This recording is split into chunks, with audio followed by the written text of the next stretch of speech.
కళ్యాణ్ గారి మీద నీ ఒపీనియన్ ఏంటి అంటే? అంటే కొణిదెల పవన్ కళ్యాణ్ గారు ఆ!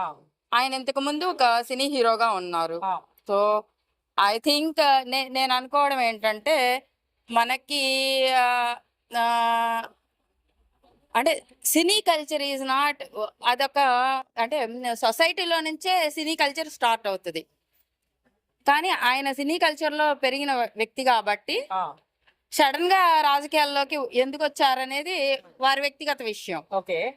ఇంకొక విషయం ఏంటంటే అతను సొంతగా పార్టీ ఉన్నప్పటికీ గూడా చంద్రబాబు నాయుడు గారు వారు టై అప్ అయ్యి ఒక గవర్నమెంట్ నడుస్తుంది ఈ రోజున. అవును. ఈరోజు 2026లో మనం ఉన్నాం గాబట్టి 2026లో నడుస్తున్న ఆంధ్రప్రదేశ్ గవర్నమెంట్‌ని ఒక కూటమి ద్వారా రన్ అవుతున్నది. ఆ కూటమిలో బీజేపీ, జనసేన. టీడీపీ, జనసేన 3 పార్టీలు ఉన్నాయి. హ్మ్. సో ఈ 3 పార్టీల్లో వాళ్ళు ఏకాభిప్రాయంగా రావడానికి చాలా కష్టం. ఆయన డిప్యూటీ సీఎంగా ఉన్నారు ఇప్పుడు. అవును. యాజ్ ఎ డిప్యూటీ సీఎంగా ఎలా ఉంది పవన్ కళ్యాణ్ గారి పనితీరు అంటే? అంటే డిప్యూటీ సీఎం అనేది అసలు ఇట్స్ నాట్ ఏ పోస్ట్. అవును. బట్ ఏంటంటే ఆయనకి మంత్రిత్వ శాఖలు కూడా ఉన్నాయి. గ్రామీణాభివృద్ధి కావచ్చు, పంచాయతీరాజ్ కావచ్చు, సైన్స్ అండ్ టెక్నాలజీ. సో ఆ వాటన్నిటికి సో నేను చెప్పేది ఏంటంటే ఆ! ఇప్పుడు divide and rule okay. It was a British law. విభజించి అవును. పాలించాలి. హ్మ్. ఇప్పుడు ఒకే అన్ని మంత్రిత్వ శాఖలు నా దగ్గరే ఉంటే I have no experience to నాకు అన్ని మంత్రిత్వ శాఖల మీద ఆ! ఎటువంటి అవగాహన అండ్ పరిశీలన చేయగలుగుతాను. హ్మ్. అండ్ ఇంకో విషయం ఏంటంటే దానిలో ఐఏఎస్ ఆఫీసర్స్ సజెషన్ తీసుకోవాలి. చేసేదే వాళ్ళు. అసలు వాళ్ళు ఎగ్జిక్యూటివ్, అవును. వీళ్ళు జస్ట్ లెజిస్లేచర్స్ అంతే మేడం. అంతే. అంతవరకే.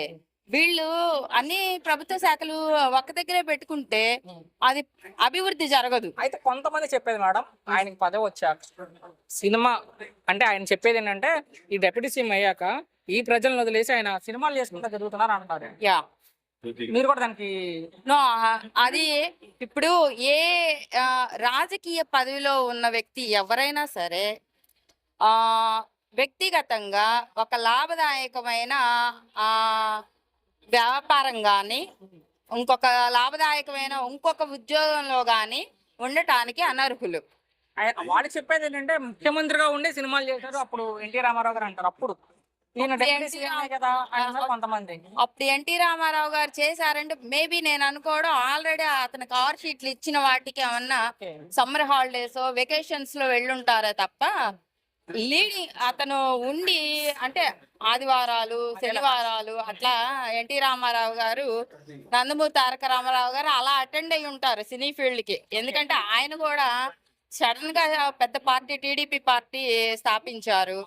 ఆయన కూడా అంటే వారు ఉండరు ఆయన సీఎం అవగలుగుతారని. అదొక లక్. ఇప్పుడు వచ్చిన డిప్యూటీ సీఎం గా ఉన్న కొణిదెల పవన్ కళ్యాణ్ గారు ఆల్రెడీ ఇటు సినిమాలని ఇటు నేను అభివృద్ధి చేస్తానంటే 2 మాటలు 2 పడవల మీద కాళ్ళు పెట్టినట్టు ఉంటారు. అది ఎప్పటికీ కష్టం. అది కష్టం. ఫైనల్ గా మేడం ఒక్క మాటలో మీ ఒపీనియన్ అంటే పవన్ కళ్యాణ్ గారి మీద ఏం చెప్తారు? పవన్ కళ్యాణ్ గారి మీద నేను వ్యక్తిగతంగా అయితే నాకు ఎటువంటి అభిప్రాయము లేదు. ఓకే. ప్రజల పరంగా అయితే మాత్రం చెప్పే విధానం ఏంటంటే అతను టైఅప్ అయిన గవర్నమెంట్ కాబట్టి హీ కాంట్ లీడ్. ఓకే. అతను వ్యక్తిగా ఏది అభివృద్ధి పరచకపోవచ్చు, అన్ని పెండింగ్ పడిపోతాయి. అంటే సీనియారిటీగా ఉన్నది చంద్రబాబు నాయుడు గారు.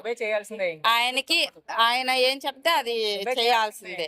అండ్ సపోజ్ నెక్స్ట్ ఎవరు అనేది మనం చెప్పలేం. నెక్స్ట్ గవర్నమెంట్ ఎలా వస్తుంది అనేది future is not a certain. ఎవరైనా కొత్త వారు రావచ్చు. అందుకని చెప్పేసి అలా అంటే ఒకవైపు సినీ ఫీల్డ్, ఒకవైపు రాజకీయం, మళ్ళా అన్ని మన దగ్గర అన్ని నేనే చూసుకోవాలి అనేది కొంతమందికి మనం అన్ని చేయగలం అన్న సత్తా ధీమా ఉంటది. కానీ అది ఇలా సినిమా ఒక 2-3 గంటల్లో చూసే సినిమా అయితే కాదు.